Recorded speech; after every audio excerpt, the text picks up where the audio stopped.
My daughter told me the family trip to Hawaii was canceled because of financial problems. I believed her. But that belief shattered when I saw her vacation photos on Facebook with her in-laws. So when she came to me a month later asking for $170,000, I didn't give her a check. I handed her a single piece of paper instead. The moment she read it, she fainted cold on my living room floor. Before I tell you what was on that paper, hit like and subscribe and let me know in the comments where you're listening from.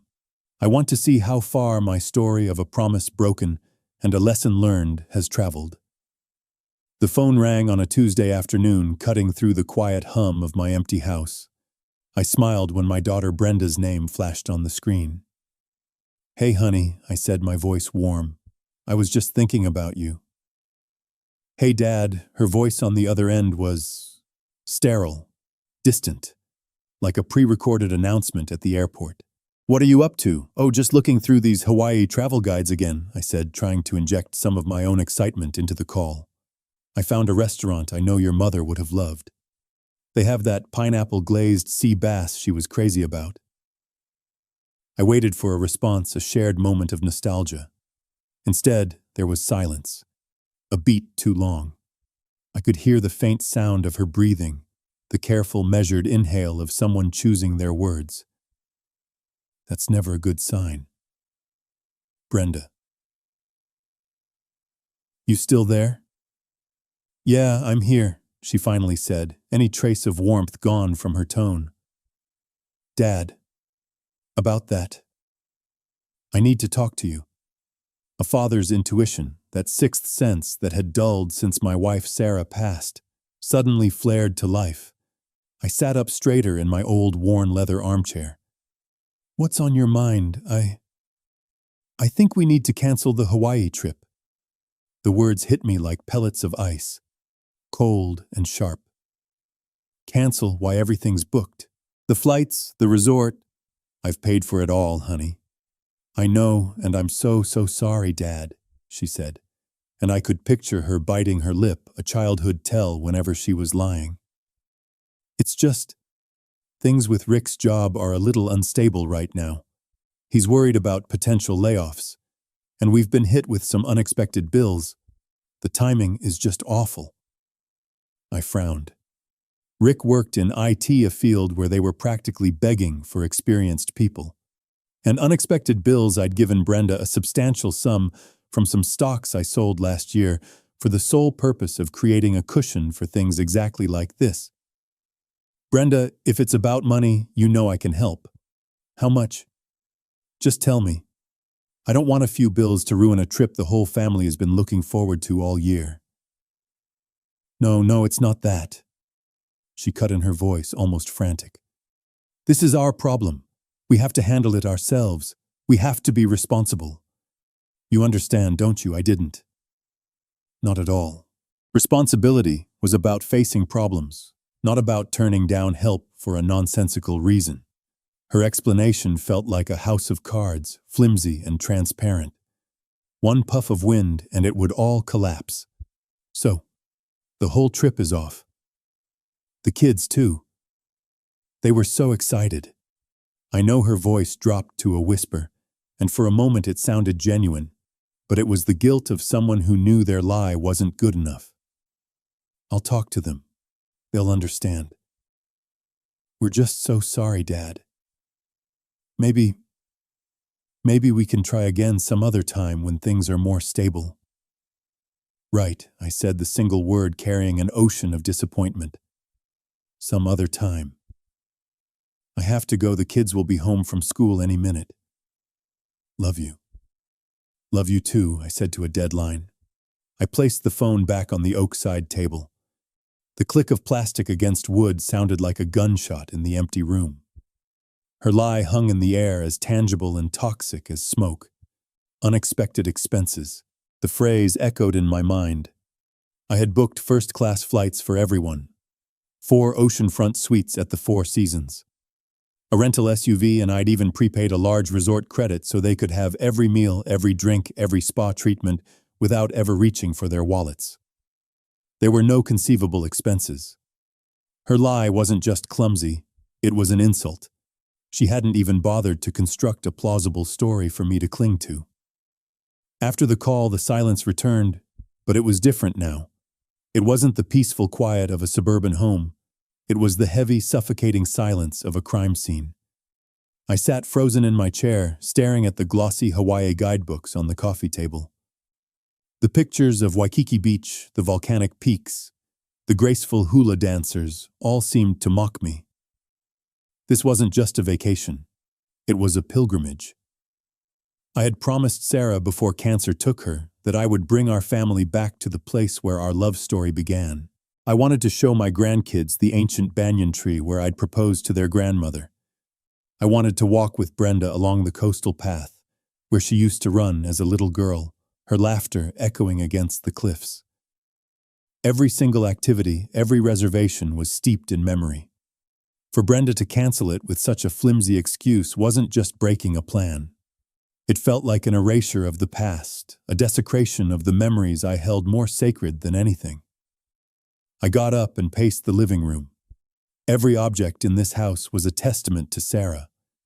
The collection of porcelain plates on the wall, the Persian rug she'd haggled for at an estate sale. My eyes landed on the family portrait from last Christmas, the last one with her in it. She was frail, but her smile was as radiant as ever. Brenda stood beside her, an arm wrapped protectively around her mother's shoulders. They looked so happy. Or was that just what I wanted to see?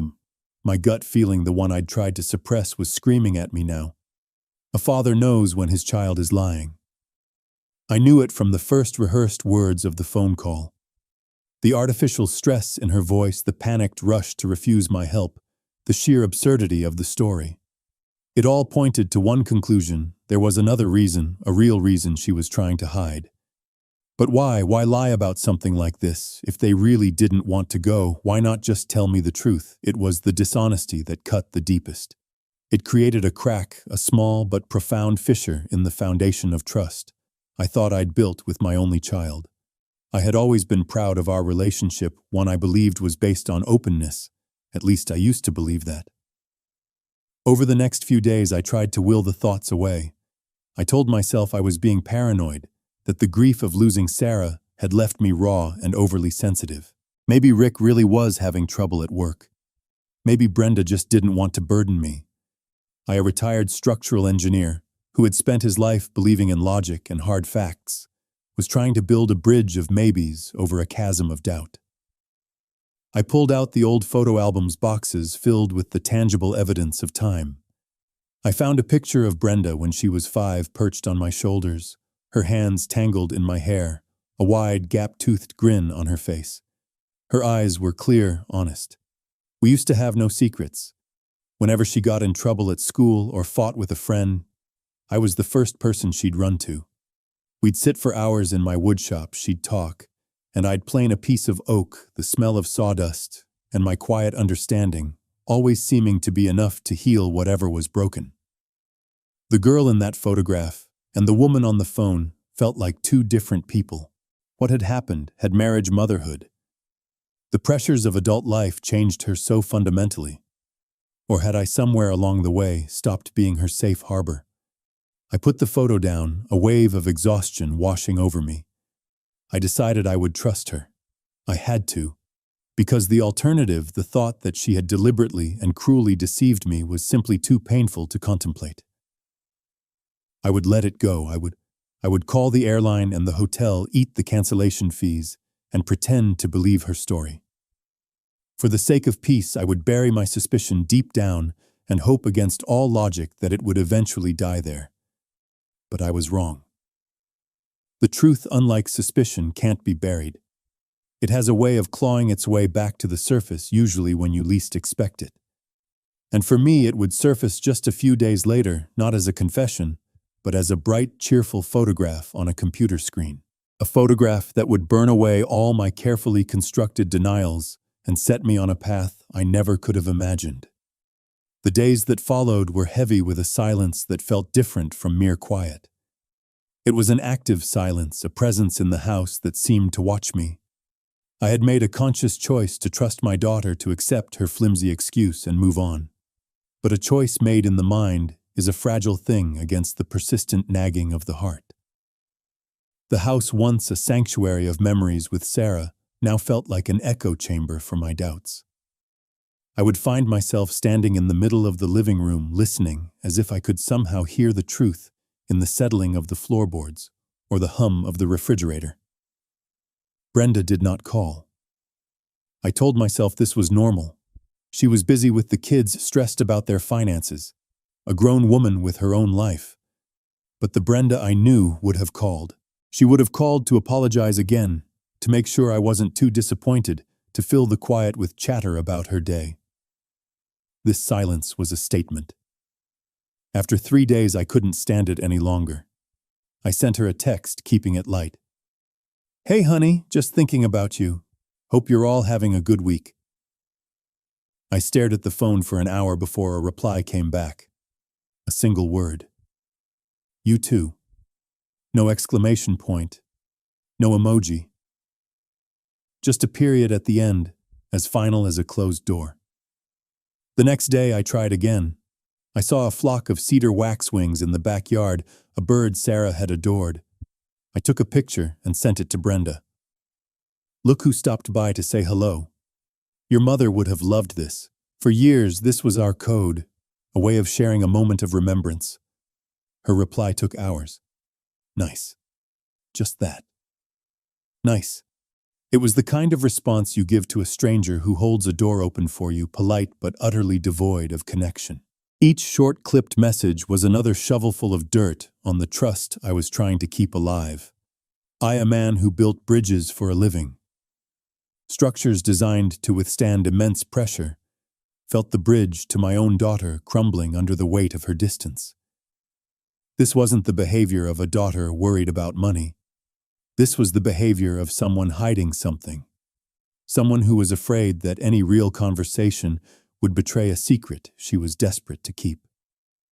I tried to lose myself in my workshop, the scent of cedar and sawdust, usually a balm for whatever troubled me. I picked up a piece of cherry wood, intending to carve a small music box for my granddaughter's birthday. But my hands felt clumsy, my mind unfocused. My thoughts kept drifting back to the tone of Brenda's voice on the phone, the cold finality of her texts. Every tool in my hand felt heavy. The chisel wouldn't bite into the wood the way I wanted. The grain seemed to fight me at every turn. I gave up, retreating to my armchair with a book on Roman history. But the words on the page blurred. The rise and fall of empires seemed insignificant compared to the quiet collapse of my own family. I would read the same paragraph 3 times without absorbing a single fact. The only narrative that held my attention was the one spinning in my own head, a story of questions without answers. What was she hiding? Why the elaborate lie? Who was this stranger who looked and sounded like my daughter, but felt like a ghost? The unease settled deep in my bones, a cold, persistent ache. I was adrift in a sea of uncertainty, and I had the terrible feeling that the storm was still to come. I was right. It happened on a Friday night. I was sitting in my armchair, the glow of my laptop screen casting long shadows across the room. I wasn't looking for anything in particular. I was just scrolling through Facebook, a mindless habit I'd picked up to fill the long, quiet evenings. It was a digital ghost town of baby pictures, political arguments, and recipes I would never cook. I was about to close the laptop when a new post popped into my feed. It was from Carol Rick's mother. Her posts were usually about her prize-winning roses or her weekly bridge club. Mundane. Safe. But this was different. The post had a whole album of photos. The cover image was a brilliant, sun-drenched beach, and the caption, written in a cheerful, bubbly font, read, "Aloha from Hawaii. Making some wonderful family memories." My blood ran cold. It had to be a mistake. An old album she was resharing. A coincidence. My mouse hovered over the picture, my hand trembling slightly. I clicked.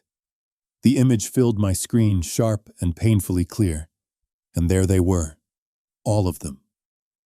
My daughter Brenda was in the center wearing a bright floral dress, a lei of purple orchids around her neck, her arm linked through her husband Rick's. She was smiling. Not a polite forced smile like the ones she'd been giving me lately, but a genuine carefree, ear-to-ear grin of pure happiness. Rick stood beside her, his face tan, holding up a cocktail with a little paper umbrella in it. On their other side were Carol and Tom, Rick's parents, looking smug and satisfied. And in front of them, my grandchildren Leo and Maya were holding surfboards, their faces alight with excitement. Behind them, the iconic peak of Diamond Head rose against a sky of impossible blue. The timestamp on the photo read 2 days ago. The location tag was precise Waikiki, Honolulu. I felt the air leave my lungs in a single silent gasp. It was as if I'd been punched in the gut. My mind refused to process what my eyes were seeing. I clicked through the album, each photo a fresh wave of betrayal washing over me. The second photo was just of Brenda and Rick walking hand in hand on the beach at sunset. He leaned over and kissed her cheek. She was laughing, her head thrown back. They looked like a couple on their honeymoon without a care in the world. The unstable job and unexpected bills seemed very far away. The next one showed Carol and Tom with my grandchildren. They were all buried up to their necks in sand, their heads poking out, laughing hysterically. My granddaughter Maya had a crown of seashells on her head. Carol had her arm around my grandson Leo, pulling him into a hug. They were playing the part of doting grandparents, a part that was supposed to be mine.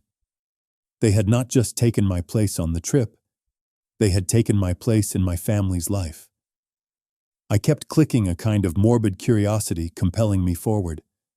There was a photo of them at a luau, plates piled high with roasted pig and poi.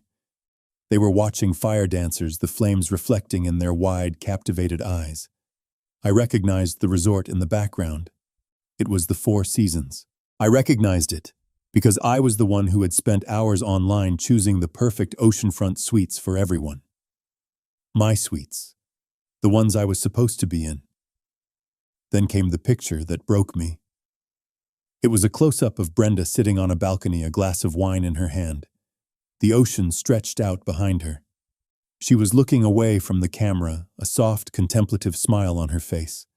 She looked peaceful, content, happy. And in that moment, I realized the full depth of her deception. She wasn't just happy to be in Hawaii. She was happy that I wasn't there. My absence was a necessary ingredient for her perfect vacation. The final photo was another group shot, this time at a fancy restaurant overlooking the water. They were all raising their glasses in a toast. The liquid in their glasses was pink and bubbly. It was the same vintage of rosé champagne that I had pre-ordered with the hotel concierge. As a surprise, a bottle I had intended to share with my daughter, to toast to her mother's memory. They were toasting their wonderful family vacation, a vacation built on a foundation of lies paid for with my money and my grief. I leaned back in my chair, the laptop screen blurring through a film of sudden hot tears. The cold feeling in my gut had now spread through my entire body, an icy numbness that settled deep in my bones. It wasn't just the lie. It was the meticulous planning behind it, the calculated cruelty. They hadn't just excluded me. They had replaced me, erased me from a memory that was supposed to be mine, and they had done it with smiling faces and cheerful photo captions. The bridge of trust I had so carefully tried to maintain had not just crumbled, it had been dynamited. And I was standing alone on the other side looking at the wreckage. The tears dried, but the chill remained. I sat there for a long time, the laptop's glow illuminating a room that suddenly felt alien to me. The initial raw shock began to recede, and in its place something else took over. It was the engineer in me, the part of my mind that doesn't panic but analyzes. The part that sees a collapsed structure not just as a tragedy, but as a series of stress points and failures that led to the inevitable. My family, my carefully constructed life, was a collapsed structure, and I needed to understand why. My brain began to connect the data points with a cold, detached precision. First, there was the phone call. The rehearsed, unnatural tone of Brenda's voice. The lack of specific details. It wasn't the sound of a daughter sharing a problem. It was the sound of an employee reading from a script. Second, the flimsy excuse. Financial problems. A vague, all-purpose justification designed to shut down further questions. But it was a flawed design. I had built financial firewalls for them. Her reason didn't hold up under the slightest pressure. Third, her panicked refusal of my help. That was the critical failure point I had initially missed. If the problem was truly money, a loving daughter would have accepted help from a father who was more than willing to give it.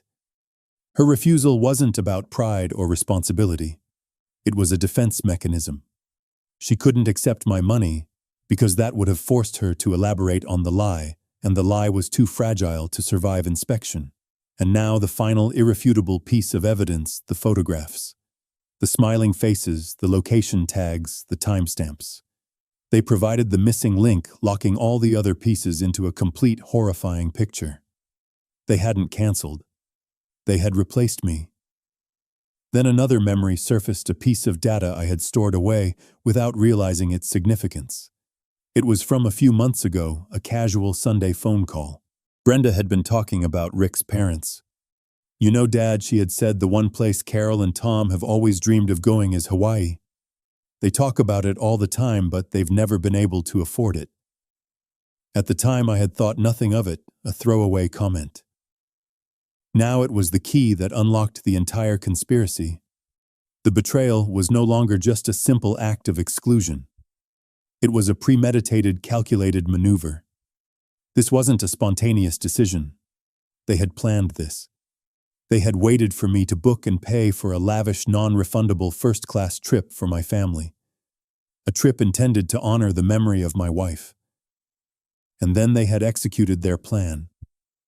They fed me a lie they knew I would at first accept out of love and concern. Then they took the tickets, the hotel rooms, the entire expensive package that I had paid for, and they gave it to her in-laws. I wasn't just left behind. I was the unwitting financier of my own replacement. A bitter laugh escaped my lips, a harsh, ugly sound in the quiet room.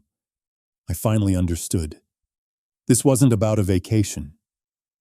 This was a statement of allegiance. Brenda had made a choice.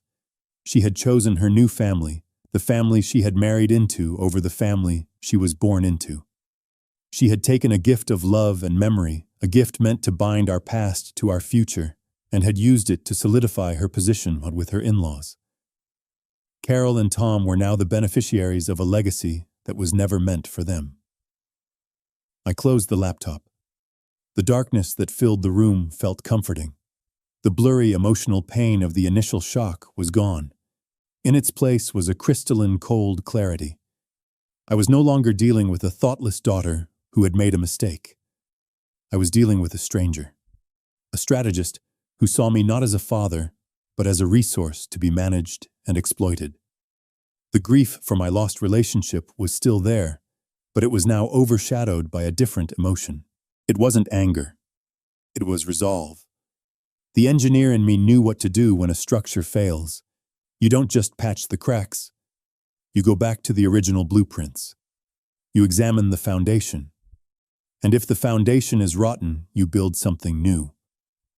My daughter and her husband thought they were just starting their perfect vacation. They had no idea they had just started something else entirely. They had started a war with a man who had nothing left to lose. My hands moved with a life of their own, detached from the emotional storm raging inside me. There was no impulse to pick up the phone and scream. There was no desire to text Brenda a screenshot of her own smiling, lying face. An outburst would only give her the stage to perform another scene. She would cry. She would feign remorse. She would twist the narrative until I was the unreasonable old man who didn't understand her pressures. I had been a father for 35 years. I knew her playbook, but this was a different game now, and I would not be playing my assigned role. Instead, I moved the cursor methodically. Right-click. Save image as. I created a new folder on my desktop. I named it simply Hawaii. I went through every single picture in Carol's album. The group shot with Diamond Head, the romantic sunset walk, the children buried in the sand, the toast with my champagne. One by one, I saved them all, each click a quiet, definitive act. Each saved file was a nail being hammered into the coffin of the relationship I thought I had with my daughter. As I worked, I felt the hot, chaotic anger inside me begin to cool and solidify. It was a strange sensation, like watching molten steel being forged into a blade. The hurt was still there, a deep, cavernous ache in my chest, but it was no longer the dominant force. It was being compressed, hardened into something else. Resolve. The emotional grieving father was receding, and the retired structural engineer was taking his place. The man who understood that when a foundation is compromised, you don't weep over the cracks. You assess the damage, you calculate the stress loads, and you formulate a plan to either reinforce the structure or tear it down completely. I would not confront them. I would not give them the satisfaction of a fight. Confrontation was their arena. Facts, documents, and the unyielding logic of the law that would be mine. My mind, now clear and sharp, locked onto the first and most critical component of the entire structure, the revocable trust. The document I had created to make her life easier after I was gone. The very foundation of her future wealth, which she clearly saw as a current asset waiting to be liquidated. I had given her the information about it out of love and transparency. I now saw that she had received it as a business prospectus. She had mistaken my love for a weakness. She had no idea how strong the foundations I build truly are. My investigation had just begun. The next morning, I woke up before the sun. The house was still dark, but my mind was a lit room, every corner illuminated. I didn't make coffee. I didn't read the paper. I walked directly into my study, sat down at my desk, and turned on the computer. The folder I had created, Hawaii, sat in the corner of the screen. I didn't open it. I didn't need to. The images were seared into my memory. Instead, I opened my contacts and found the number for Peterson Klein and Associates, the law firm that had handled my estate planning for the last 20 years.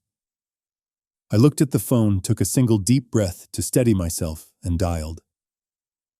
My voice when I spoke to the receptionist was calm and measured, the voice of Henry Graham, retired structural engineer, not the voice of a betrayed father.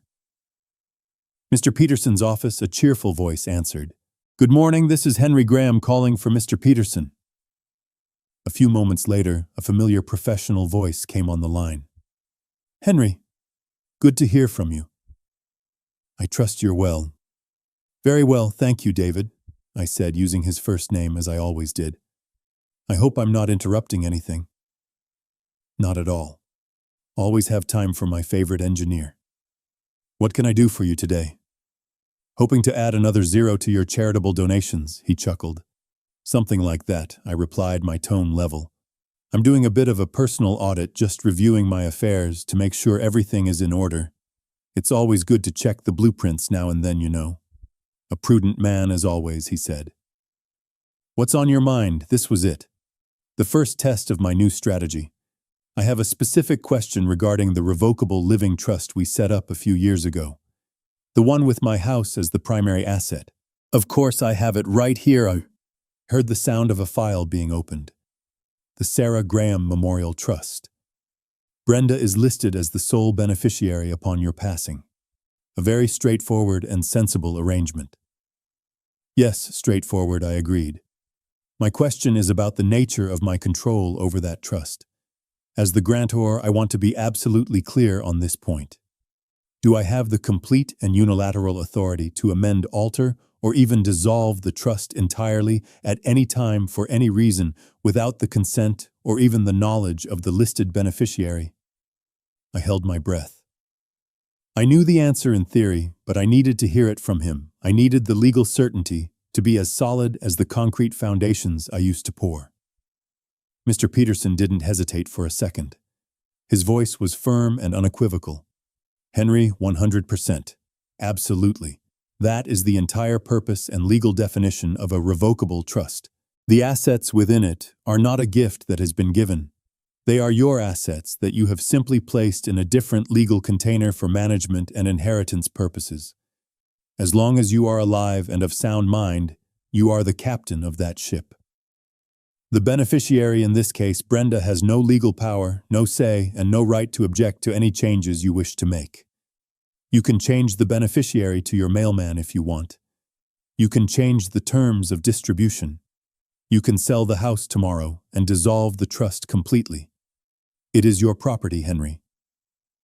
Period. A wave of relief, cold and powerful, washed over me. It wasn't the relief of a man who had escaped a trap. It was the relief of a general confirming that his most powerful weapon was fully operational. Thank you, David. That's precisely the clarification I needed, I said. Is there something specific you're thinking of changing? He asked.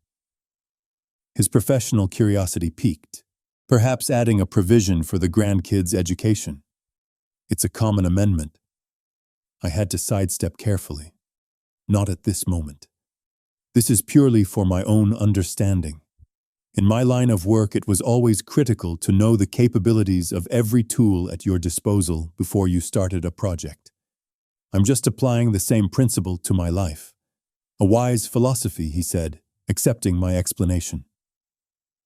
Well, you can rest assured, Henry. You hold all the cards. If and when you decide you want to make a change, just give me a call. The paperwork is simple. I will keep that in mind, I said. Thank you again for your time, David. We ended the call with the usual pleasantries. I placed the receiver back in its cradle with a quiet, definitive click. I swiveled my chair to face the window, looking out at the morning light, filtering through the oak trees in my yard. Sarah and I had planted those trees the year Brenda was born. They had grown strong and tall. I felt a profound shift inside me. The pain was still there, a low, burning ember, but now it was surrounded by the cold, hard steel of purpose. The phone call had confirmed it. I was not a helpless victim. I was not a relic to be managed and eventually discarded by my daughter and her husband. I was the architect of my own life and the master of my own legacy. They had looked at my love, my generosity, my trust, and they had mistaken it for a structural weakness. They had no idea.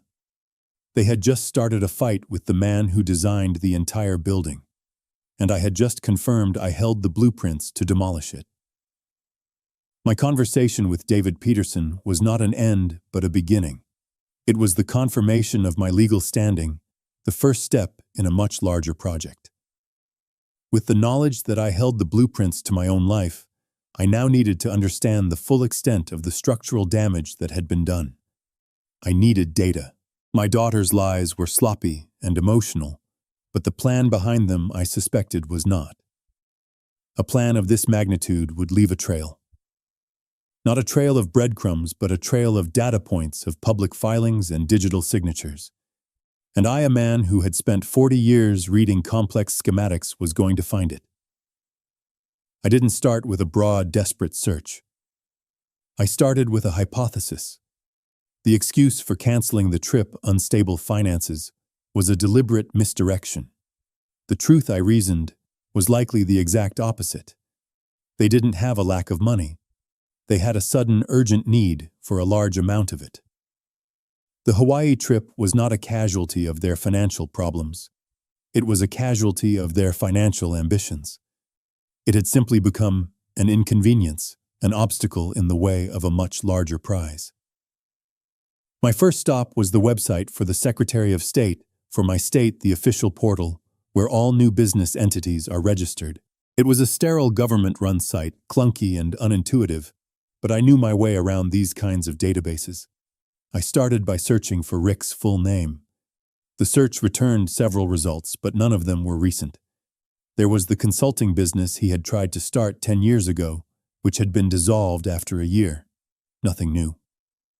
Next, I searched for Brenda's name using both her maiden and married names. Again, nothing. This initial lack of results didn't discourage me. It was expected. An engineer always performs a preliminary stress test.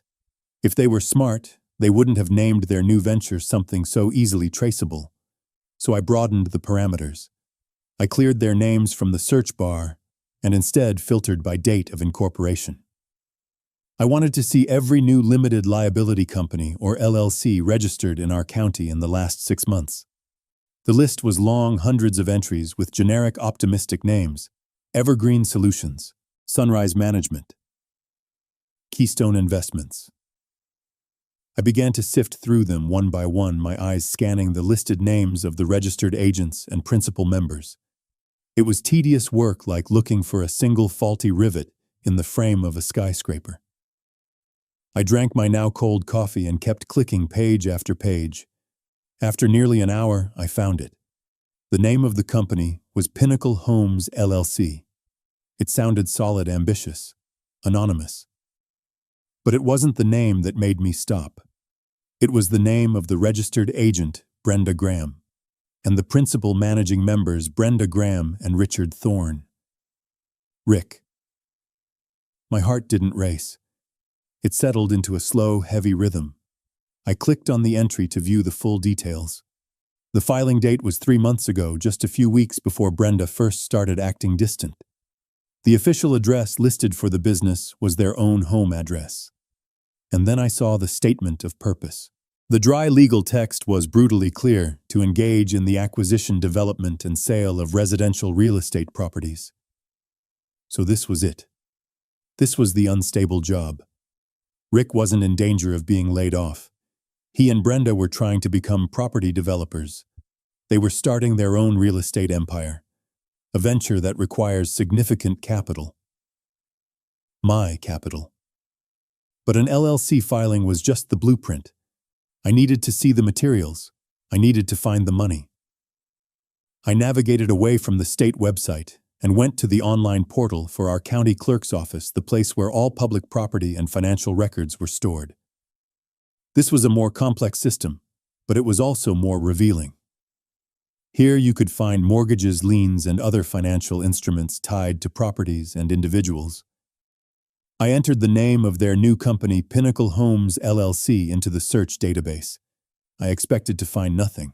A new company with no assets would have no public financial records. But I was wrong. There was one entry, a UCC-1 financing statement. It's a legal form that a lender files to give public notice that they have a security interest in a debtor's personal property. It's a standard part of securing a business loan. My hand was steady as I clicked to open the scanned document. The page was dense with legal text and checkboxes. The debtor was listed as Pinnacle Homes LLC. The lender was a major commercial bank in our city. And then in a section describing the collateral, I saw it. The document referenced a pre-approved commercial line of credit for the specific purpose of real estate acquisition. And right there, printed in the stark, impersonal font of a legal document, was the number that made the entire conspiracy snap into focus. The line of credit was approved contingent upon the debtors providing an initial capital deposit of $170,000. $170,000. I leaned back in my chair. The hum of the computer filled the silence. There was no more speculation. There were no more maybes. There was only the cold, hard, documented truth. The trip to Hawaii wasn't just an inconvenience they had to cancel. It was a calculated sacrifice. They couldn't risk going on a luxury vacation with me acting like a happy family, knowing that in a few short weeks, they were planning to come to me with a carefully crafted story and ask for a life-altering amount of money. Their lie wasn't about protecting me from their financial worries. It was about priming me for the pitch. They were managing their primary investor. I looked at the number on the screen again. They had looked at my life's work, my home, the financial security I had painstakingly built for my family and for my own retirement, and they had put a price tag on it. $170,000. That was the price of my trust. That was the seed money for their new life. A life from which, as their actions in Hawaii had so clearly demonstrated, I was already being excluded. They didn't see me as their father. They saw me as their first, easiest, and most gullible source of venture capital. And they had no idea that their investor was currently conducting a very thorough and very hostile due diligence. I sat back from the desk, the name of their company glowing on the screen. Pinnacle Homes, LLC. The name felt like a mockery. A pinnacle is the highest point of achievement. They were planning to build their peak on the rubble of my trust. The LLC filing was the blueprint, but it was a blueprint without dimensions. It showed me the structure, but not the scale of their ambition. I needed to find the money. Ambition, especially in real estate, always leaves a financial paper trail. My next destination was the online portal for the county clerk's office. This was a different beast from the Secretary of State's website.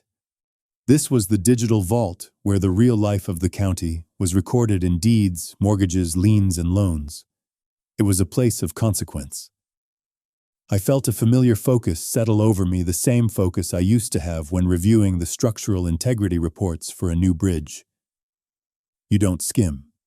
You read every line because a single misplaced decimal point can be the difference between a sound structure and a catastrophe. I typed Pinnacle Homes LLC into the search field for business debtors. I didn't know what I would find. Perhaps nothing. A new company would have no assets, no credit history. But my hypothesis was that they were moving fast. Ambitious people are often impatient. I clicked search. For a moment there was nothing. Then a single line of text appeared. It was a UCC-1 financing statement. A Uniform Commercial Code filing. I knew what it was. It's a public notice from a lender declaring their legal interest in a borrower's assets to secure a loan. It's a leash made of paper and law. My hand was steady as I clicked the link to view the scanned document. The document that loaded on my screen was a wall of black and white text, sterile and impersonal. The debtor was listed clearly, Pinnacle Homes LLC, with my daughter's address. The lender was a large commercial bank with a skyscraper downtown. I scanned through the legal jargon, my eyes catching phrases like security interest and collateral agreement. Then I found the section I was looking for, a description of the loan itself. It wasn't a standard mortgage.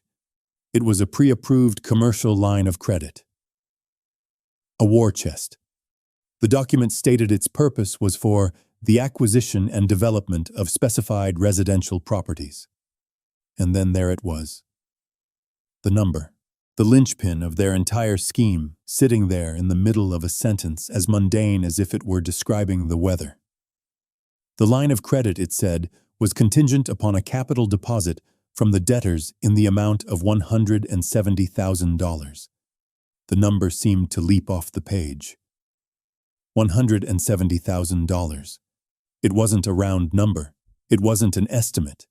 It was specific, precise. It was the exact price of the key they needed to unlock the bank's vault.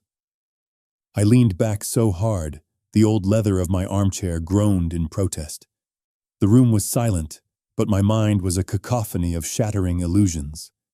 Every piece of the puzzle slammed into place with brutal, unforgiving force.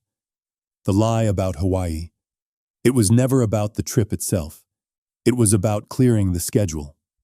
It was about creating a clean narrative of financial hardship to make their eventual request seem plausible, even desperate. They couldn't go on a lavish vacation with me one week and then come to me with their hands out the next. It wouldn't fit the script. They were not just liars. They were stage managers. And I was the audience, the critic, and the unwitting financial backer of their production. And their target was now terrifyingly clear. Where would a young couple starting a new business get their hands on $170,000 in seed money? They wouldn't get it from a bank without significant collateral. They wouldn't get it from friends.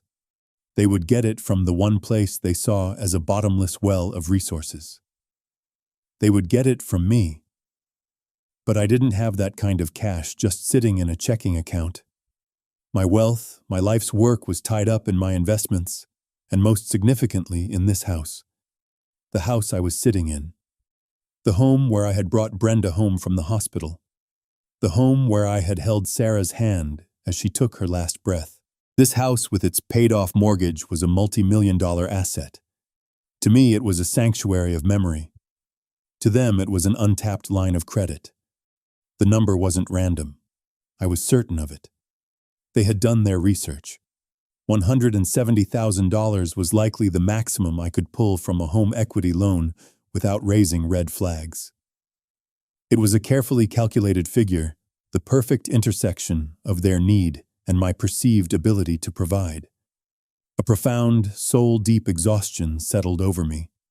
This was worse than the simple betrayal of the vacation photos. This was a hostile corporate takeover of my life. They had assessed my assets, analyzed my emotional attachments as a potential liability in the negotiation, and formulated a plan to extract the necessary capital. They didn't see a father. They saw a bank, an easy mark. The first investor to fleece before moving on soon to bigger targets. I looked around my study at the photos of Sarah on the shelf, at the worn spines of the books we had read together. I thought of the oak trees outside the window. We had planted them as saplings. Now they were giants, their roots running deep into the earth. My roots were here. My life was here. And my daughter, my own flesh and blood, was drawing up plans to bulldoze it all for her pinnacle homes. The pain inside me was no longer a hot emotional rage. It had cooled into something far more dangerous. It was the cold, hard certainty of a man who finally understands the true nature of the threat against him. They were coming for my home. They were coming for my future. And they thought I was just a sad old man lost in his memories, ready to give them whatever they asked for. They had no idea. They had no idea that their easy mark was about to become the most difficult and unforgiving structural problem they had ever encountered. My investigation was over. It was time to start drawing up a new set of blueprints. Mine. I didn't have to wait long.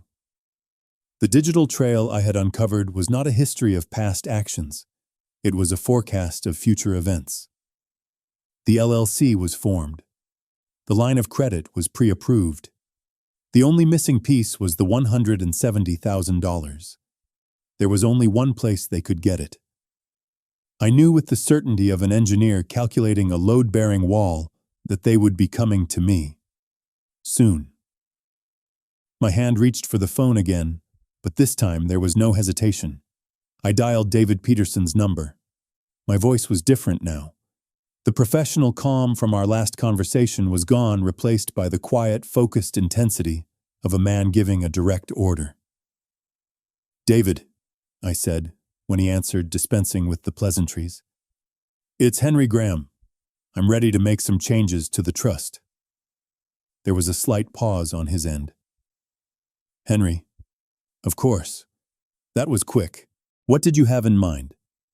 "I'm going to email you a document with the exact wording I want to use," I said, my eyes fixed on the blank Word document I had already opened on my computer. "I need you to draft a formal amendment to the Sarah Graham Memorial Trust. I need it to be ironclad. No loopholes, no ambiguities, and I need it ready to be signed and notarized by the end of the day." "By the end of the day?" He sounded surprised. "That's a bit of a rush, Henry. Is everything all right?" "Everything is perfectly fine, David," I said, my voice as cold and hard as steel. "I'm just a man who believes in being prepared. In my old job, we called it proactive maintenance. You identify a potential structural weakness before it has a chance to cause a catastrophic failure." He was quiet for a moment, clearly sensing the shift in my tone. David was a good lawyer. He knew when not to ask questions. "All right, Henry. Send me the document. I'll have my team prioritize it. I'll call you as soon as it's ready for your signature." "Thank you," I said. "One more thing. Discretion is of the utmost importance." "Always," he replied, his voice back to its professional, reassuring tone. I hung up the phone and turned back to my computer. My fingers began to type, not with anger, but with a chilling precision. I was no longer just a father or a retired engineer. I was a strategist. I was laying a trap. Not a trap of steel and springs, but one of paper and ink fortified by the full, unyielding weight of the law. Brenda and Rick were about to make their big move, confident in their plan, believing they were approaching a soft, sentimental target. They had no idea they were walking directly onto a carefully designed kill floor. The bait was the house. The trap was the trust. And I was the hunter sitting silently in the dark, waiting for the sound of the latch to spring shut. The call came on a Sunday afternoon, a time that used to be reserved for quiet family dinners. The sun was streaming through the living room windows, illuminating the dust motes dancing in the air. When I saw Brenda's name on the caller ID, I felt a strange calm settle over me. The waiting was over. Dad. Her voice was a symphony of forced anxiety. It was pitched a little higher than usual, and she was speaking too fast. It was the voice of a telemarketer trying to create a false sense of urgency. "I'm so glad I caught you. Is now a bad time?" "Never a bad time for you, honey," I said, my own voice even and placid. I was already in character. "Oh, good," she said, relief flooding her voice, another carefully rehearsed emotion. "Listen, something has come up. Something big. Rick and I really need to talk to you about it. It's a life-changing opportunity, Dad. And it's time-sensitive. Could we possibly come over maybe in an hour? A life-changing opportunity." The phrase hung in the air between us. She had no idea how true it was, just not in the way she imagined. "Of course," I said. "The house is quiet. I'll put on a pot of coffee." "Oh, thank you, Dad. You're the best. We'll see you soon. This is really, really important." She hung up and I placed the phone back on its cradle with a soft, final click. It felt like the sound of a well-oiled machine locking into place. I stood up from my armchair, not with the haste of a man expecting an urgent visit, but with the deliberate, unhurried pace of a stage manager preparing his set for the final act. I walked into the kitchen. I took out the bag of expensive Kona coffee beans, the kind Sarah and I used to save for special occasions. I measured them carefully, filled the grinder, and listened to the loud, satisfying whir as the beans were pulverized. The rich, dark aroma filled the kitchen, a scent of comfort and normalcy that felt like the most profound lie of all. As the coffee maker began to drip its gurgling sound, a peaceful counterpoint to the storm that was coming, I returned to the living room. I looked around the space as if seeing it through their eyes. They didn't see the worn spot on the rug where the kids used to play with their toy cars.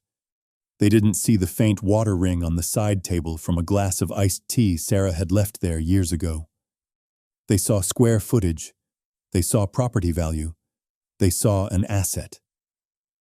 With a strange sense of detachment, I began to tidy up. I plumped the cushions on the sofa, the very sofa where they would soon sit and deliver their performance. I straightened the stack of magazines on the coffee table. I walked over to the mantelpiece and adjusted the framed photographs.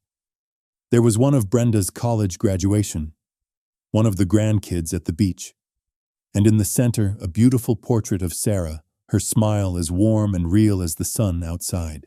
I ran my fingers over the glass, a silent promise passing between us. "Don't worry. I'll handle this." Everything I was doing was a part of the play.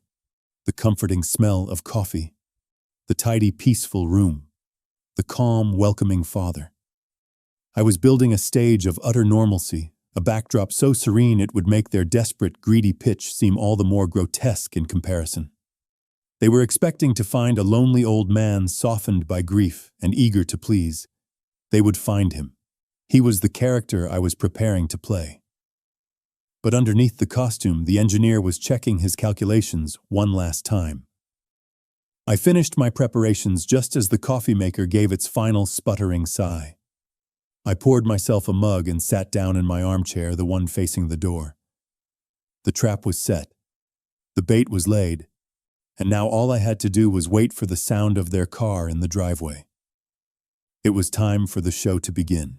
Their car, a late-model SUV that I now suspected was beyond their means, pulled into the driveway with a quiet crunch of gravel. I watched from the window as they got out. They weren't moving like a couple stressed about finances. They moved with the focused, purposeful energy of a sales team arriving to close a deal. Rick was carrying a sleek, black leather portfolio under his arm. Brenda had a look of determined seriousness on her face, the kind she used to get before a final exam in college. They were prepared. I opened the door before they had a chance to ring the bell, a warm, welcoming smile fixed on my face. "There you are," I said. "Come on in. The coffee's fresh." "Oh, thanks, Dad," Brenda said, giving me a quick, brittle hug. Her body was tense. "It smells wonderful in here." Rick followed her and giving my shoulder a hearty, overly familiar squeeze. "Henry, thanks so much for seeing us on such short notice. It really means a lot." "Nonsense," I said, waving them toward the living room. "Family is never short notice. Have a seat. Cream and sugar." They sat together on the sofa, a united front. Rick placed the black portfolio on the coffee table between us. He didn't open it yet. It sat there like a loaded weapon waiting for the right moment. I handed them their coffee, then settled back into my armchair, cradling my own mug. The stage was set. The small talk was as forced and painful as I had expected. I asked about the grandkids. Brenda gave short, distracted answers. "Leo's soccer season is going great. Maya got an A on her science project." Rick chimed in with a comment about the weather. They were dutifully playing their parts, but their eyes kept flicking toward the portfolio on the table. Their minds were already on the presentation. I decided to let them squirm for a moment. I took a slow sip of my coffee and looked at them. So I said, my voice gentle, "Brenda said you had something important to discuss. An opportunity." That was the cue they had been waiting for. Brenda leaned forward, her face a mask of earnest sincerity. "It is, Dad. It's the kind of thing that only comes along once. You know, after Mom passed, I did a lot of thinking. About the future. About legacy. About what we're building for Leo and Maya. I want to build something that would have made her proud. Something real." Her use of Sarah's memory was a low blow, but I had anticipated it. I just nodded slowly, my expression one of solemn understanding. My silence was a vacuum, and they rushed to fill it. Rick took over, his voice resonating with a practiced, confident tone. He placed the portfolio on his lap and unzipped it with a flourish. "Henry, what Brenda is talking about is security," he said, pulling out what looked like a professionally printed brochure. He slid it across the coffee table toward me. "It's about taking control of our own destiny, instead of being at the mercy of some corporate layoff." I picked up the brochure. The cover showed a generic computer-generated image of a modern glass and steel condominium building at sunset. The name Pinnacle Homes was emblazoned across the top in a bold gold font. For the past 6 months, Rick continued, his voice dropping into a conspiratorial whisper. "Brenda and I have been working tirelessly on a business plan. We've identified a severely undervalued area of the city, a neighborhood that's on the cusp of a major revitalization. The city is already planning to put in a new light rail station just 2 blocks away. Property values are about to explode." He pulled out another page from the portfolio. It was a colorful chart full of upward trending arrows and optimistic percentages. "We've done the market analysis. The demand for modern mid-range condos in that area is off the charts. We've consulted with architects, with city planners. We have a solid plan, Henry. A real actionable plan to acquire a few older rundown properties, demolish them, and build something new, something valuable." I stared at the chart, my mind a cold, quiet room. I wasn't seeing the numbers. I was seeing the lie. The months they had spent on this were the same months Brenda had been growing distant. The energy they had poured into these charts was the energy she had withdrawn from our relationship. Brenda must have sensed my silence was lasting too long. She placed a hand on my arm, her touch meant to convey warmth and family connection. "It's for the grandkids, Dad," she said softly. so they can go to any college they want without worrying about student loans, so they can have a foundation that we never had. A real legacy. Legacy. There was that word again. They were trying to sell me my own values repackaged in a glossy brochure. Rick flipped to another page. This one was a spreadsheet, a dizzying array of columns and rows. And the numbers work, he said, tapping a specific cell at the bottom right. Our profit projections are conservative, and even then, they are significant. We're talking about a multi-year project that will secure our family's future for generations. This isn't a get-rich-quick scheme. This is a real business. We've already incorporated. We've secured preliminary financing from the bank. We've done all the hard work, Henry. I just nodded, taking another slow sip of coffee. I let the silence hang in the air, forcing them to continue. The more they talked, the more evidence they provided, the deeper the hole they dug. Rick's confidence seemed to grow with my silence, which he was clearly misinterpreting as awe or agreement. The thing is, an opportunity this good doesn't last forever. We've identified the perfect cornerstone property to start with. The owner is in a tight spot and needs to sell fast. We've got an inside track, but we have to move within the next 30 days, or another bigger developer is going to swoop in and buy the whole block. He leaned back, a look of accomplishment on his face, as if he had just laid out an airtight, irrefutable case. He had presented the dream. He had presented the plan. He had presented the urgency. Now it was Brenda's turn to close the deal. She squeezed my arm gently. Her eyes were wide, and she was trying very hard to make them look moist, to conjure a tear of sincere, heartfelt emotion. "We're so close, Dad," she said, her voice dropping to just above a whisper.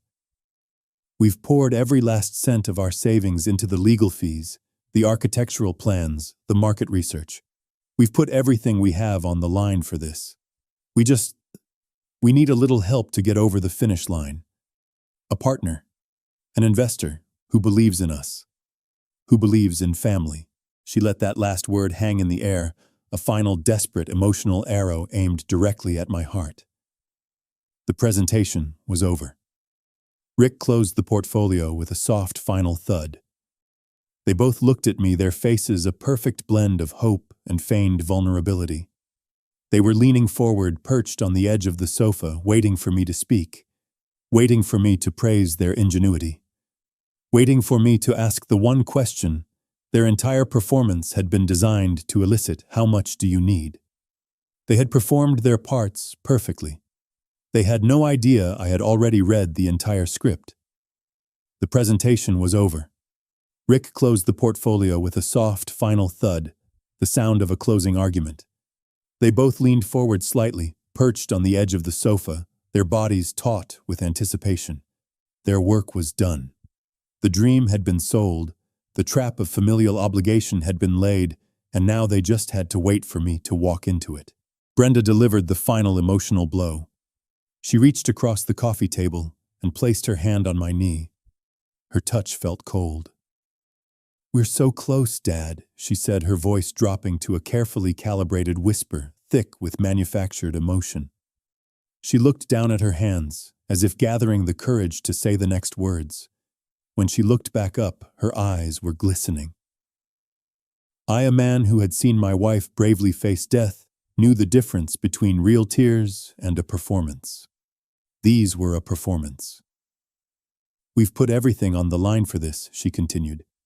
"Every penny of our savings, every late night, every weekend.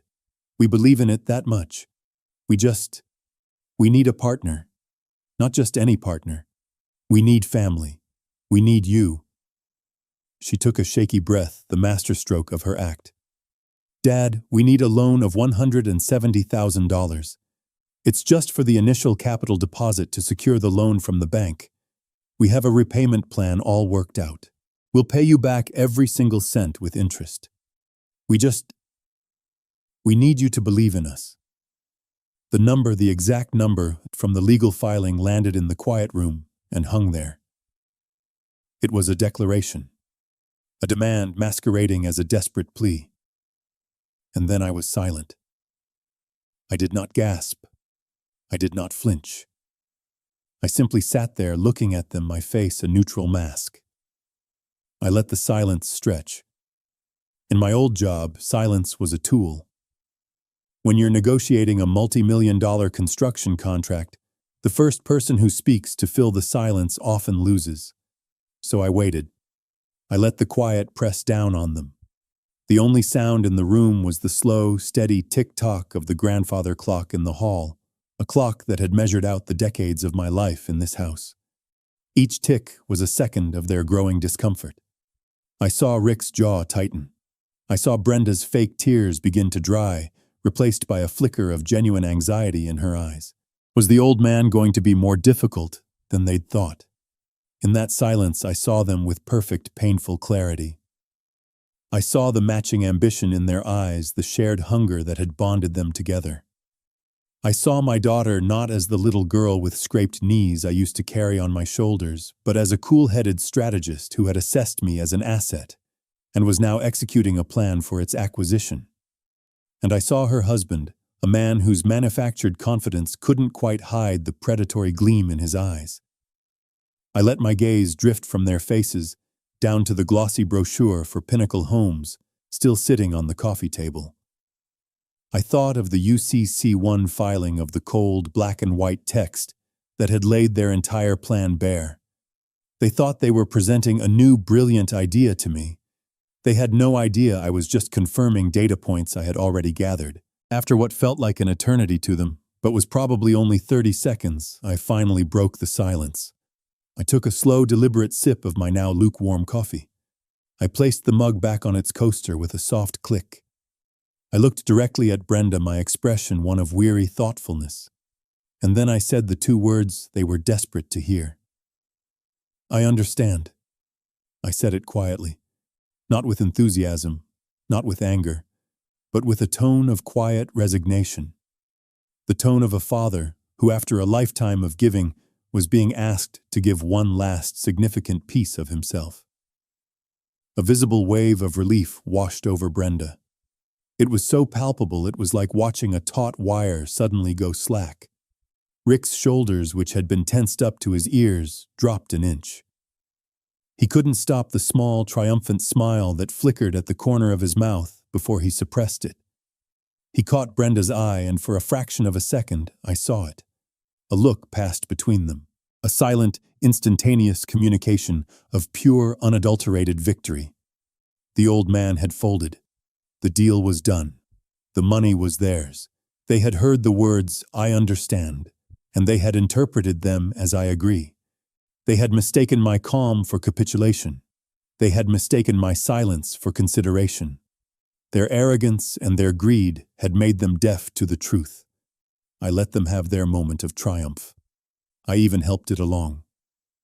Building a legacy, I said, shaking my head slowly, as if in admiration. Your mother. She would have wanted you to have security. She always worried. Exactly, Dad, Brenda said, her voice now strong and confident. The vulnerable act was over. This is for her, too, to honor everything she wanted for us. They were comfortable now. They believed they had won.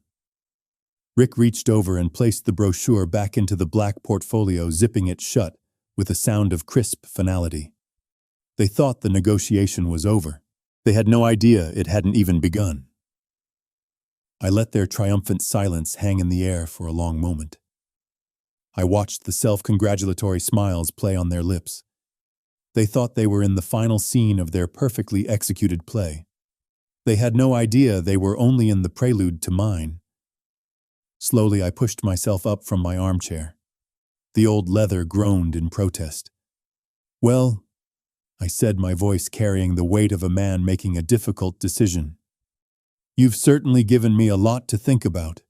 Building a legacy, that's the most important thing a man can do. Brenda's smile broadened. She shot a quick, victorious glance at Rick. The old man was on board. I can't just give you a check for that amount of money, Brenda, I said, walking slowly toward my study. An investment of this size, it needs to be handled properly. It affects the entire structure of my estate." "Of course, Dad," she said, her voice magnanimous in her perceived victory. "We understand completely. Whatever you think is best." They watched me disappear into the study, likely imagining me opening a safe or writing out a cashier's check. I could feel their greedy anticipation from the other room. But I didn't go to my safe. I went to the top drawer of my mahogany desk, and I took out the document that Mr. Peterson had delivered by courier the day before. It was bound in a simple, professional navy blue cover. It felt heavy in my hand, substantial. The weight of it was more than just paper. It was the weight of consequence. When I walked back into the living room, they were both sitting up straight, their eyes fixed on me, wide and expectant.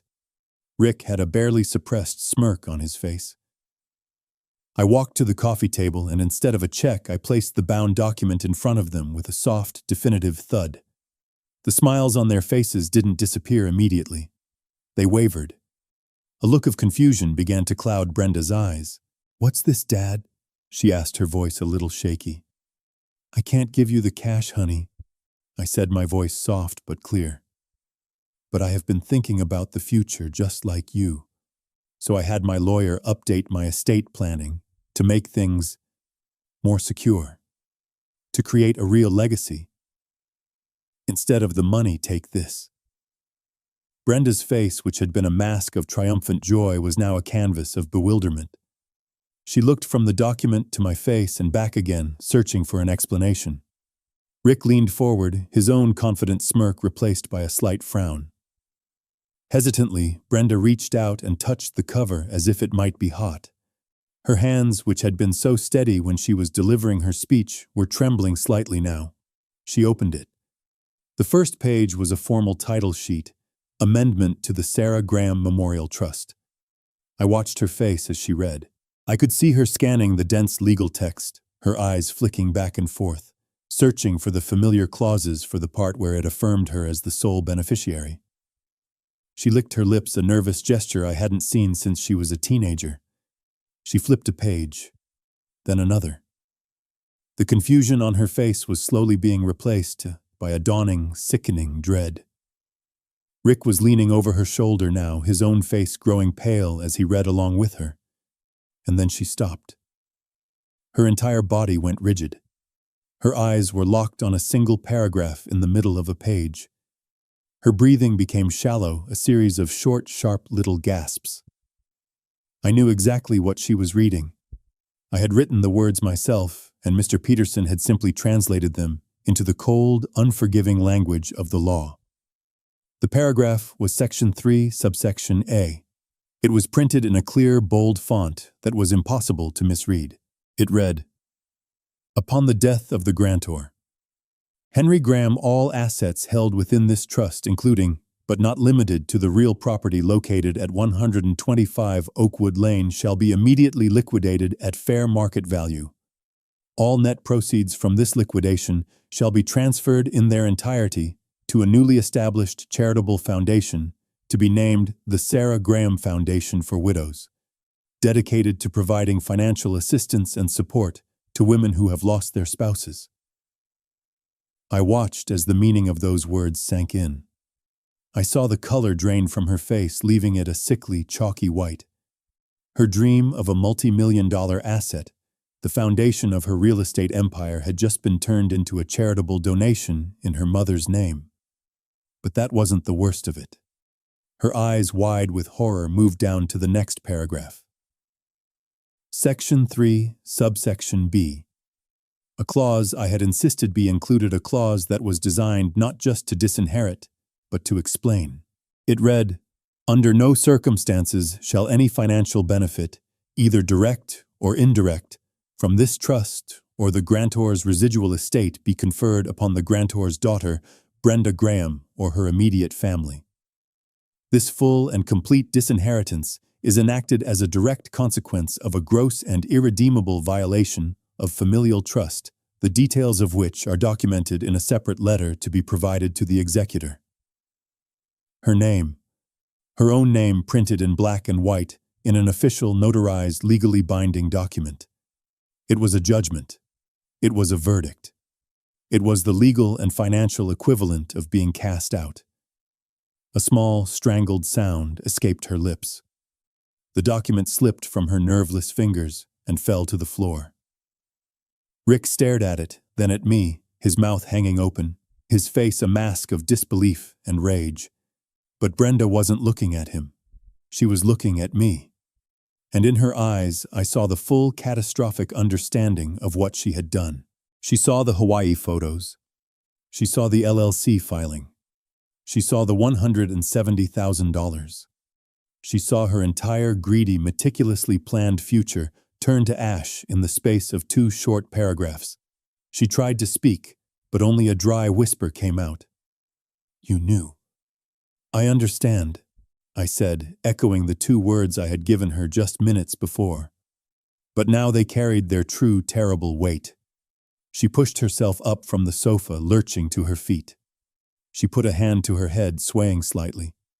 The world she had built in her mind, a world where she was a clever, successful developer, a world built on my money, had just been demolished. The shock to her system was too great. Her eyes rolled back in her head, and she collapsed a marionette, with its strings cut, fainting cold on the living room floor. Rick yelled Brenda's name, a raw, panicked sound that seemed shockingly loud in the quiet room. He scrambled off the sofa and dropped to his knees beside her, his own face a mask of disbelief and terror. He shook her shoulder gently at first, then harder. "Brenda! Brenda, wake up, honey, can you hear me?" But she was gone. A dead weight on the Persian rug that Sarah had loved so much. I remained in my armchair watching the scene unfold with a strange, detached calm. It was like watching a building I had designed finally undergo a controlled demolition. The explosion was dramatic, the collapse absolute, but it was all going exactly according to plan. There was no chaos, only physics and consequence. Rick looked up at me, his eyes wild with a mixture of fear for his wife and pure, unadulterated hatred for me. "What did you do?" he spat, his voice trembling with rage. "Are you insane? Call an ambulance?" I didn't move. I simply looked at him, my expression unreadable. "She fainted, Rick," I said, my voice as level as a surveyor's line. "The shock was too much for her, I suppose. She'll wake up in a minute or 2. "The shock?" he repeated, his voice rising to a near scream. "You just disowned your own daughter. You destroyed her for what? Because of a vacation?"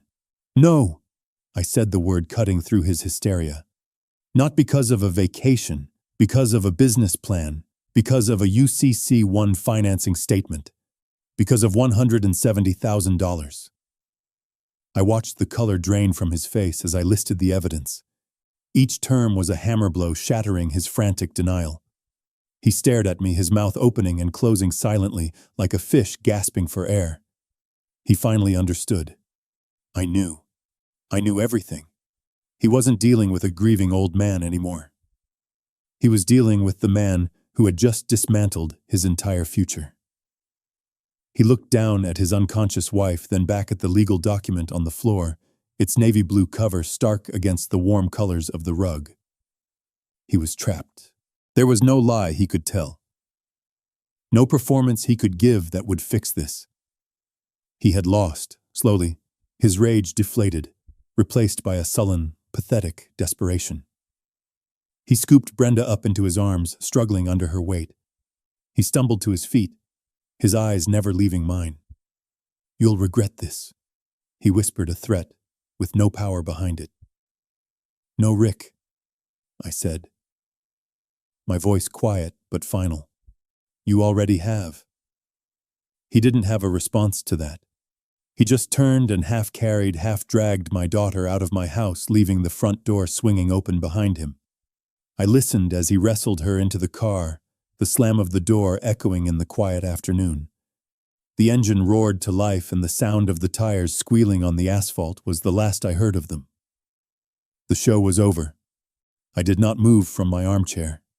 I watched as he fumbled with the dead weight of his wife, his breath coming in ragged, panicked gasps. The confident, slick salesman, who had walked in an hour ago, was gone, replaced by a clumsy, desperate man, struggling with the physical manifestation of his own failed scheme. He staggered backward, bumping awkwardly into the doorframe, the jolt causing Brenda's head to loll lifelessly against his shoulder. Her face was as white and empty as a blank sheet of paper. I didn't offer to help. I didn't say another word. My silence was a wall, an impenetrable fortress he could not breach. He gave me one last look, a pathetic glare that was a mix of pure hatred and utter defeat. Then he turned and wrestled my daughter out of the house, out of the life we had once shared. I stayed in my chair and listened to the sounds of their retreat. The scrape of shoes on the porch steps, the frantic fumbling with car keys, the heavy, graceless thud of Brenda's body being bundled into the passenger seat, the slam of the car door followed by another, the engine turning over, catching with a desperate roar. Then the squeal of tires as he sped away, leaving a trail of burnt rubber on the asphalt like a final ugly signature. And then silence. I sat there for a long time, letting it settle. It was the same physical silence that had filled the house for years, but its quality, its very texture had changed. The old silence had been heavy, suffocating, thick with unspoken truths and the cloying sweetness of deceit. This new silence was different. It was clean. It was light. It felt like the air after a violent thunderstorm washed clean of all its pressure and grime. Slowly, I rose from my chair. The grandfather clock in the hall continued its steady, rhythmic ticking. Before it had sounded like a countdown to a confrontation I dreaded. Now it sounded like a heartbeat. Calm. Steady. Mine. I walked over to the coffee table and looked at the abandoned scene. The two half-empty coffee mugs, the glossy brochure for Pinnacle Homes, and the navy blue document lying on the floor where Brenda had dropped it. I bent down, not with the creak of an old man's joints, but with a new fluid ease. I picked it up. It felt like a shield. I walked to the front door, which they had left wide open in their haste. A cool, fresh breeze drifted in, carrying the scent of cut grass and damp earth. I stood in the doorway for a moment, looking out at the empty driveway. They were gone. The performance was over. The theater was empty. I reached out, took hold of the heavy oak door, and gently pulled it shut. The latch clicked into place with a sound that was not loud, but was utterly final. It was the sound of a line being drawn, the sound of a chapter ending, the sound of a promise to my wife finally being kept. I turned my back on the door and walked back into the heart of my home. My home. For the first time in a very long time, it felt completely and truly my own. The war was over, and peace, a real and profound peace, had finally begun. In the first few days after they left, a part of me remained braced for the aftershock. I expected an angry voicemail from Rick, full of empty threats and accusations. I anticipated a long, tearful, manipulative text from Brenda, a final attempt to play the victim. I was prepared for another battle, a war of words to follow the Cold War of deceit. But there was nothing. The phone in my house remained silent. My email inbox was empty. A week bled into another, and the silence from their end was absolute. It was a vacuum, a complete and total absence of communication. And I soon realized that this silence was more eloquent than any words they could have possibly said. It was not the silence of a daughter who was hurting and needed time. It was the silence of a conspirator who had been caught red-handed. What could they possibly say? An apology would be meaningless, an admission of a crime so calculated and cruel that no words could ever excuse it. An argument would be pointless. They knew that I knew everything. They had no defense, no counter-narrative, no ground left to stand on. Their silence was the silence of a checkmated king who sees no possible moves left on the board. It was their surrender. It was their confession, written not in ink but in the vast empty space of the days that passed. Each morning I woke up and did not see a message from them, and was another confirmation that my actions had been not only justified, but necessary.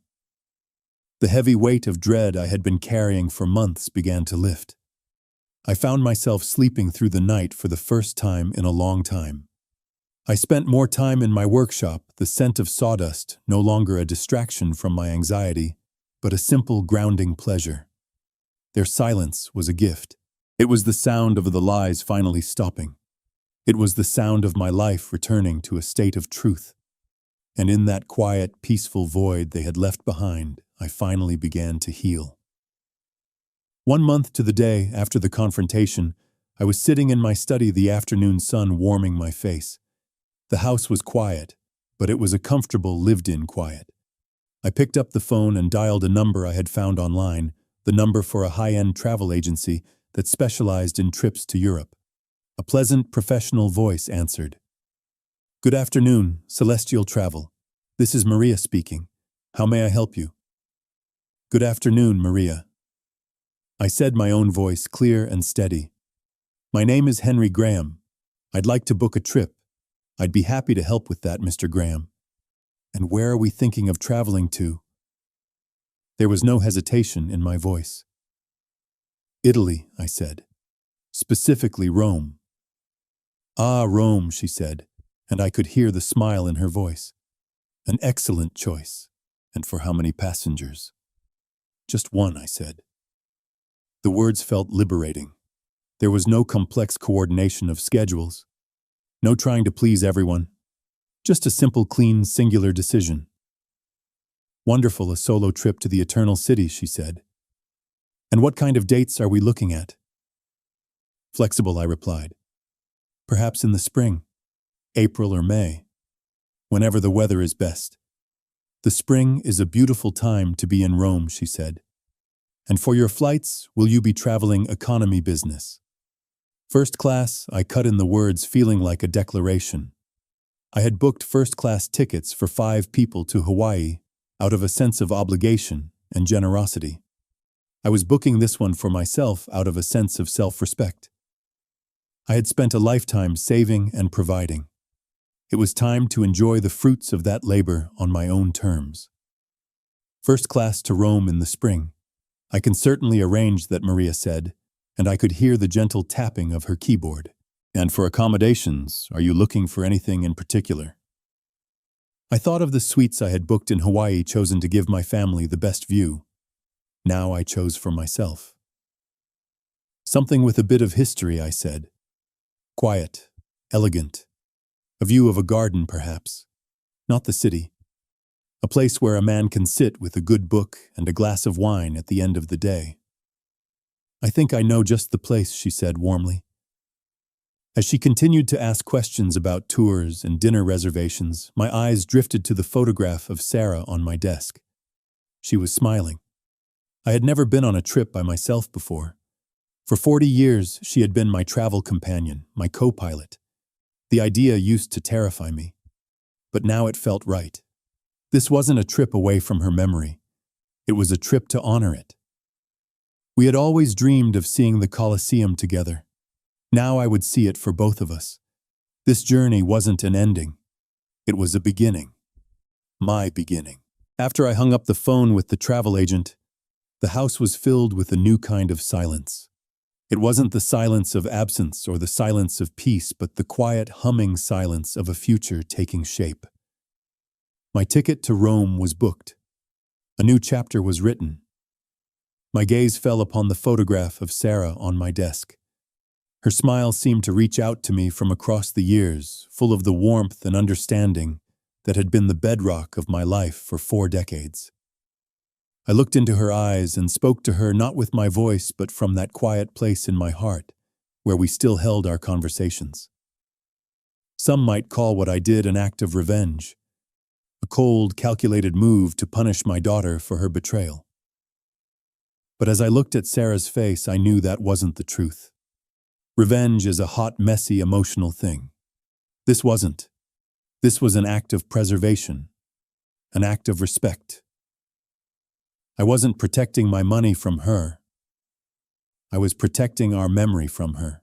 Brenda and Rick had looked at the life Sarah and I had built, at the home filled with love and laughter, at the financial security we had sacrificed for, and they had seen it as nothing more than a commodity, a resource to be liquidated for their next business venture. They had tried to put a price tag on our life together, $170,000. My actions, the amendment to the trust, the donation of my entire estate to a charity in Sarah's name. That was my response. It was a declaration that what we built was not for sale. It was a statement that the legacy I was interested in had nothing to do with money or property. The true legacy Sarah left behind wasn't in a bank account. It was in the strength she gave me. It was in the memories we created, at memories that could not be leveraged or sold. It was in the dignity with which we lived our lives. That was the inheritance I was protecting. A genuine smile, my first in months, touched my lips. The heavy weight of my duty as a provider, a role I had carried for so long, finally lifted. I was no longer the custodian of a financial estate for a daughter who didn't deserve it. I was the keeper of a legacy of love, free to honor it as I saw fit. I reached out and gently touched the glass of the photo frame. "It's all right, Sarah." I whispered the words, spoken aloud in the quiet room. "It's all taken care of. Now how about we go see Rome?" This experience taught me a difficult but necessary lesson. For years, I believed that providing for my family was my most important duty, but I confused financial support with love, and they mistook my generosity for weakness.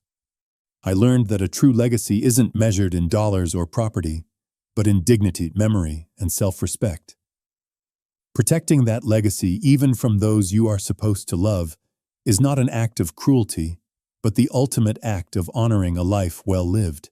Sometimes, the most powerful thing you can do is to teach the hard lesson that trust once shattered has real and permanent consequences. What would you have done if you were in my shoes? Let me know your thoughts in the comments below.